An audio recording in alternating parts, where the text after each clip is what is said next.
السلام علیکم ناظرین، بریکنگ نیوز شامل کرتے ہیں۔ ہمارے سی ای او رانا شکیل احمد کی رپورٹ کے مطابق فیصل آباد جرائم پیشہ عناصر کی گرفتاریاں، شہری سکھ کا سانس لینے لگے۔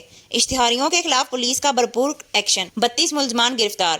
پولیس نے کامیاب کریک ڈاؤن کرتے ہوئے ڈکیتی اور چوری کے مقدمات میں ملوث اشتہاری ملزمان کو گرفتار کر لیا۔ گرفتار ملزمان میں شیر محمد، گلزار، شہباز، محسن، افضل، عدیل، ارسلان وغیرہ شامل ہیں۔ ملزمان سے مقدمات کے متعلق مزید تفتیش کا آغاز کر دیا گیا ہے۔ اشتہاری ملزمان، مفرور عناصر اور قانون شکن افراد کے خلاف بھرپور آپریشن کیے جا رہے ہیں۔ شہریوں کے امن اور تحفظ کے لیے کارروائیوں کا سلسلہ جاری رہے گا۔ سی پی او فیصل آباد۔ کیمرہ مین ٹیم کے ساتھ اکثر رانا، سب کی خبر سب سے پہلے ہم تک۔ مزید خبروں اور اپڈیٹس کے لیے ہمارے چینل کو لائک کریں، سبسکرائب کریں۔